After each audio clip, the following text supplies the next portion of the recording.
Hello tout le monde! Bienvenue sur cette nouvelle vidéo. Alors, on est désolé, on a mis un petit peu de temps à créer cette vidéo parce qu'on est parti en tour du monde et pour le coup, on a été un petit peu, emportés par, les visites et les choses qu'on a pu voir et franchement, on n'a pas pris beaucoup de temps pour nous. Donc là, on s'est posé dans une maison pour, 5 jours à peu près. Donc on en profite, pour vous faire cette petite vidéo sur, les sacs. Alors, pour ma part, j'ai tout simplement pris un sac qui appartenait déjà à Jérémy, donc mon mari, parce qu'il a déjà fait des voyages. En fait, il est parti, par exemple, faire le GR20, en Corse et du coup, il avait, acheté des sacs, de randonnée. Donc il se trouve que pour nous 4, on avait déjà 3 sacs qu'on a préféré réutiliser et on a acheté qu'un nouveau sac, pour Tess puisque Tess, 17 ans, aime bien le neuf et puis, faut dire que les nouveaux sacs de chez Decathlon sont quand même, hyper bien pratiques et fonctionnels donc voilà. Donc pour ma part, c'est un sac, Quechua qui doit avoir, déjà quelques années mais qui franchement est plutôt, pratique. C'est un sac de 60 litres et en fait, voilà, donc il s'ouvre, quasiment entièrement avec une fermeture éclair, donc c'est vrai que c'est assez pratique pour aller chercher des choses au fond. En dessous, j'ai un compartiment où je peux mettre mes chaussures. Alors pour mes chaussures justement, j'ai apporté une paire de tongs, une paire de sandales et une paire de baskets en fait, qui me servent aussi bien pour faire de la ville quand on a beaucoup de marche à faire que, lorsqu'on part en randonnée. Voilà, dans cette grande poche, je vais mettre également mon Kaoé parce qu'on en a eu besoin, on en a eu besoin un petit peu, quand on était au Québec. J'ai aussi une serviette, de toilette au cas où on irait dans un endroit où il y a pas de serviette à disposition et une serviette pour mes cheveux parce que vous imaginez bien qu'avec la touffe que j'ai besoin d'une serviette hyper absorbante. Ce sac, il a aussi des poches latérales sur lesquelles, enfin dans lesquelles je peux mettre, bah, là, par exemple, vous voyez, j'ai des petits chaussons, parce que je me dis, bah, quand on va aller dans des endroits où il y a des coraux, par exemple, pour me protéger les pieds, je vais utiliser des petits chaussons de plongée. Bon, là, j'ai des petites compresses aussi parce que Tess a eu des petits soucis avec un spa, au Québec. Mais voilà, en tout cas, vous voyez que dans ces poches latérales, je peux mettre quand même pas mal de choses. J'ai aussi, vous voyez, une espèce de petite banane, qui se voit pas sous les vêtements, un truc pour protéger, le téléphone quand on va sur l'eau. Enfin voilà, ça permet, de ranger quand même quelques petites choses, sur les côtés et ça, c'est assez pratique. Et enfin, dans la partie supérieure de mon sac, je vais avoir une poche extérieure ici, dans laquelle je peux glisser des choses que j'ai besoin d'attraper assez facilement, par exemple. Et j'ai aussi une poche intérieure qui est quand même plutôt grande et dans laquelle je mets pas mal de fouillis. Par exemple, j'ai amené une corne de rhino pour faire des lavages de nez. Alors, je ne savais pas s'il fallait que je la prenne ou pas. Je l'ai prise et puis finalement, j'ai bien fait parce que Tess et moi, on s'en est servis tous les deux parce qu'on a été malades quelques jours toutes les deux. Voilà. Donc, et puis sinon, j'ai des boîtes à savon, ce genre de choses, ce genre de trucs où on ne sait pas trop où caser. Voilà pour le sac. Alors, en ce qui concerne les vêtements, c'est pas toujours évident de choisir qu'est-ce qu'on va mettre dans son sac parce qu'on va traverser des pays où aussi bien il fait chaud comme il peut potentiellement faire froid. Alors nous, on a commencé par le Québec, et alors on est tombé quand même sur la bonne période au mois de septembre où il faisait autour de 20 degrés, mais c'est vrai qu'on est allé dans des régions où, il faisait un petit peu moins chaud et pour le coup, j'étais quand même contente d'avoir prévu au moins un pull. Donc moi, j'ai pas été hyper prévoyante. En chaud, je n'ai pris qu'un pull, un sweat. Je me dis que j'aurais peut-être pu prévoir un petit pull en plus, mais bon, écoutez, c'est voilà, c'est déjà pas mal. Donc j'ai un pull, j'ai, un pantalon relativement chaud. Alors pour le coup, à choisir, je pense que j'aurais dû prendre un jean beaucoup plus confortable parce que celui-là, c'est un joli pantalon et finalement tout ce qui est joli est pas hyper pratique. Donc voilà, je pense qu'un bon vieux jean, assez stretch, ça ferait plutôt l'affaire. Voilà, donc à choisir, je changerai ça. Mais bon, là, c'est vrai que comme on va vers des destinations plutôt chaudes, je me dis que ça sert à rien que je change, ce pantalon-là. J'ai aussi prévu une chemise à manches longues parce qu'on va aller dans des régions où il y a des moustiques, donc afin de me protéger des moustiques, on a besoin de choses longues. J'ai également des affaires de sport, donc j'ai un short de sport, j'ai un leggings qui m'a bien servi, lors des randonnées qu'on a pu faire, notamment au Québec. J'ai aussi un camis offert par des amis qui me permettent d'être, un peu chill, le soir ou le matin. Et sinon, j'ai, prévu des affaires un petit peu plus d'été, donc je vais avoir une robe d'été, un paréo, voilà, OK. J'ai aussi prévu un, haut anti-UV parce que je me dis que quand on va faire du snorkeling pardon, avec, ma peau quand même relativement blanche, ça pourrait me servir. J'ai aussi prévu un kimono, quelques débardeurs et t-shirts, donc vous voyez que là j'ai, 1, 2, 3, 4, 5 hauts. Donc, c'est pas grand-chose, mais en tout cas, ça fait l'affaire. Voilà, vous savez que quand on part en vacances, on porte toujours la même chose, donc finalement, ça le fait. J'ai, un short, de sport, mais relativement, enfin que je peux mettre quand même, quand je vais en ville ou des choses comme ça reste relativement habillé. J'ai, une robe longue que je m'étais cousue et j'ai 2 pantalons fluides qui pourront me servir aussi, lorsqu'il y a des moustiques, voilà. Sinon, évidemment, l'incontournable, veste en jean qu'on peut mettre, absolument partout. C'est quand même relativement pratique.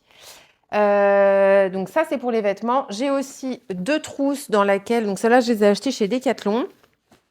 Il y en a une dans laquelle je mets tous mes sous-vêtements. Alors, je sais pas vous, mais moi, j'ai toujours peur de manquer de sous-vêtements. Donc, pour le coup, j'en ai peut-être pris un petit peu trop. Mais bon, au moins, on est tranquille si jamais on trouve pas de machine à laver.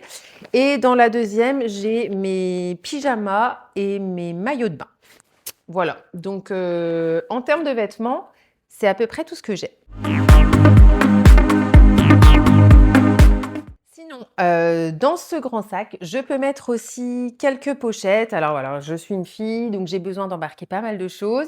C'est Jérémy qui est en charge de la trousse de toilette classique, donc dans laquelle il y a, ma brosse à dents, mon déodorant, enfin voilà, des choses, complètement classiques et en plus, j'ai des petits accessoires, que j'avais, envie d'amener. Donc j'ai une trousse de maquillage, j'ai, en fait, j'ai plusieurs trousses dans laquelle je vais mettre mes accessoires pour cheveux, ma pince à épiler, une poire aussi au cas où les enfants ils aient les oreilles bouchées, enfin voilà, ce genre de choses. Donc je trimballe tout ça dans mes petites pochettes. Ici, ce sont des pochettes que l'on m'a offertes, que ce soit des élèves, des anciens élèves ou des amis. Donc je les remercie pour ça.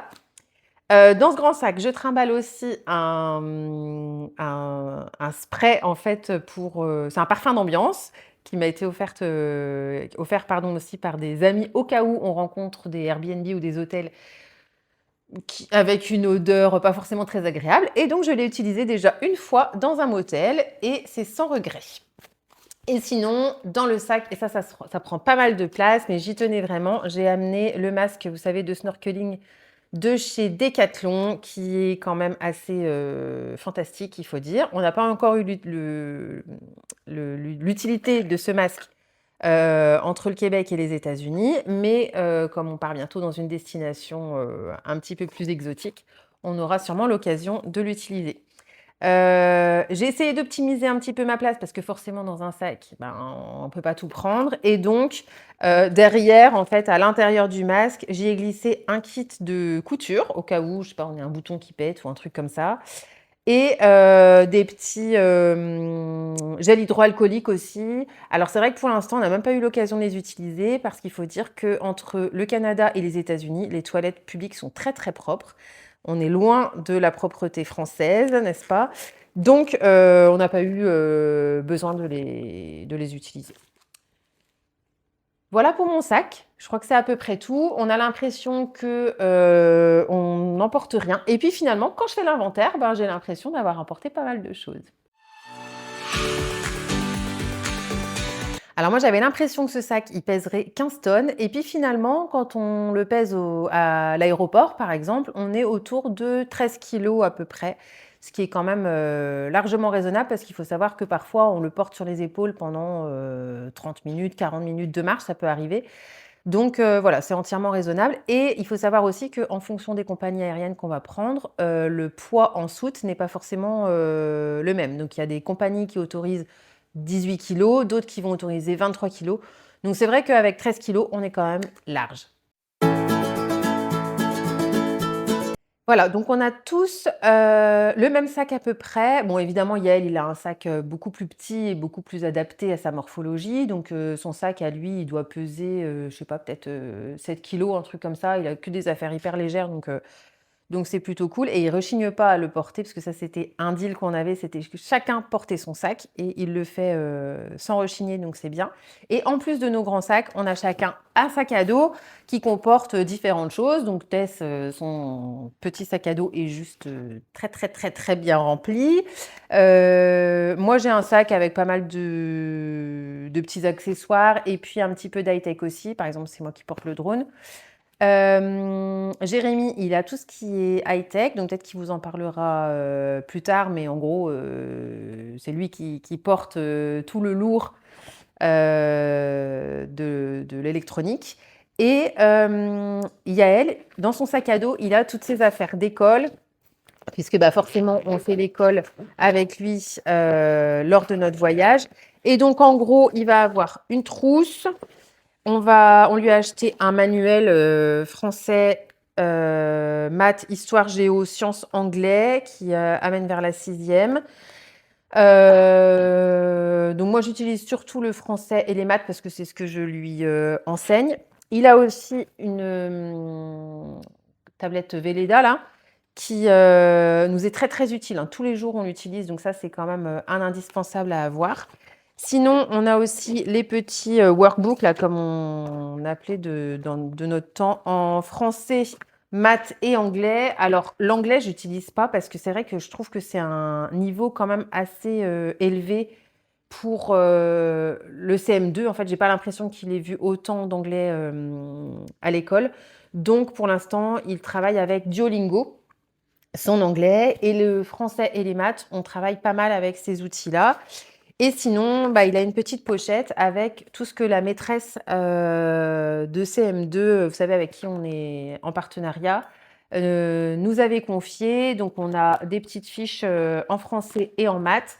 Donc vous voyez, moi je m'organise, je fluote en fait à chaque fois que quelque chose est fait et je pense qu'on est plutôt bien avancé dans le programme. Il y a pas de souci et sinon dans la poche de devant, on a dû embarquer aussi tout ce qui était relatif à la géométrie. Donc on a règles, équerre pardon et rapporteur et aussi une calculatrice au cas où il en ait besoin. Voilà, mais en tout cas, ça c'est son nécessaire d'école. Il a en plus des bouquins que la maîtresse nous a confiés qu'il aura à lire dans l'année, mais qui sont du coup sur sa table de nuit. Voilà, donc c'est, assez conséquent, mais nécessaire, donc c'est bien pour nous. Voilà pour cette vidéo sur, nos sacs et j'espère avoir répondu à toutes les questions que vous pouviez avoir. En tout cas, n'hésitez pas, si vous avez des nouvelles questions, des interrogations, n'hésitez pas à revenir vers nous, que ce soit sur la chaîne YouTube ou via notre compte, Instagram, on y répondra avec plaisir. Voilà, à bientôt!